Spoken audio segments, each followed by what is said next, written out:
Malam teman-teman, perkenalkan nama saya Stefanus Adi Darmawan Winoto, saya dari RKS 3B Malam. Pada kesempatan kali ini saya akan menjelaskan tentang analisa kejahatan dalam lingkup hukum dan etika keamanan cyber. Nah, sebelum kita masuk ke topik utama, saya akan menjelaskan dulu apa itu hukum dan etika keamanan cyber. Keamanan cyber tidak hanya bergantung pada teknologi, tetapi juga pada kepatuhan hukum dan penerapan etika. Hukum itu ada untuk memberikan batasan tegas, sementara etika itu ada untuk menuntun perilaku agar setiap penggunaan teknologi tetap aman, bertanggung jawab, dan melindungi data pribadi. Oke, untuk analisa kasus kejahatan cyber pada kali ini kita akan melihat kasus kebocoran data pada perusahaan listrik negara pada tahun 2022.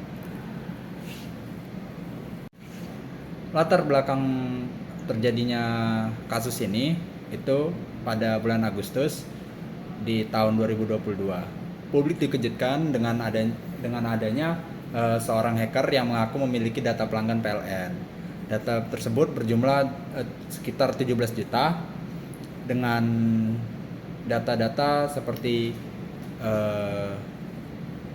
data pribadi dan juga data meteran listrik pada pelanggan. Untuk modus operandinya itu ada 3. Akses awal, pelaku memperoleh jalan masuk melalui celah keamanan, misalnya konfigurasi database yang lemah, API yang tidak aman, atau kredensial yang bocor. Nah, untuk yang kedua itu ada pengumpulan data. Setelah masuk, pelaku menaikkan hak akses dan mengekstrak data sensitif pelanggan seperti nama, nick, alamat, nomor meter, dan kontak. Seperti yang saya ucapkan tadi di awal.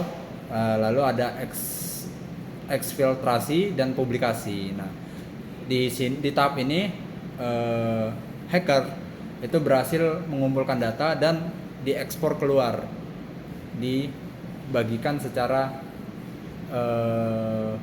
publik atau dijual. Untuk teknik-teknik kejahatan cybernya itu dibagi jadi 3 inti.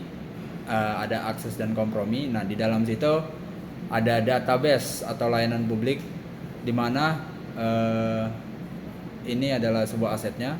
Lalu di phishing atau credential surfing, dan ada juga insider misu, eksploitasi dan pengumpulan. Nah, di tahap yang kedua ini itu SQL injection, insecure direct object reference, ada remote code execution, ada API abuse atau scraping massal, lalu ada supply chain compromise. Nah, untuk di tahap ketiga eksfiltrasi atau monetasi itu ada tunneling, terus ada transfer ke cloud, terus ada ransomware. Nah, untuk potensi hukum dan aturan yang dilanggar itu ada 3, yaitu Undang-Undang ITE tahun nomor 11 tahun 2008, itu pasal ke-30 akses ilegal dalam sistem elektronik, lalu ada pasal 32 perubahan perusahaan atau penghilangan data elektronik, pasal 46 dan pasal 48 adalah ancaman pidana dan denda. Nah, ada juga Undang-Undang PDP nomor 27 tahun 2022. Nah, itu pelanggaran pengumpulan, penggunaan, dan distribusi data tanpa izin. Lalu ada kewajiban pengendalian data, dalam hal ini PLN melindungi data pelanggan.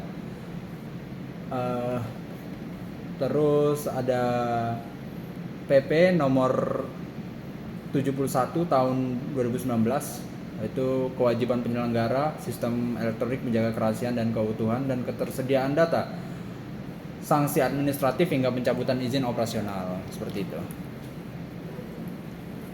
Kesimpulan yang bisa diambil pada kasus kali ini, yaitu kasus kebocoran data PLN menunjukkan lemahnya perlindungan data dan sistem keamanan cyber di sektor vital negara. Nah, kegagalan dalam pengendalian akses ini itu sangat tidak maksimal, serta penerapan standar keamanan menjadi faktor utama yang membuka celah bagi peretas. Dampaknya bukan hanya pada kerugian reputasi, tetapi juga menurunkan kepercayaan publik terhadap keamanan data pribadi yang dikelola pemerintah. Oke. Lalu kita masuk ke dalam sarannya. Sarannya adalah penerapan standar keamanan internasional yang lebih mapan, Lalu ada penguatan infrastruktur dan monitoring serta ada peningkatan kapasitas SDM dan kesadaran. Lalu sebagai tambahan ada manajemen insiden dan kepatuhan regulasi, seperti itu. Nah, sekian untuk presentasi kali ini.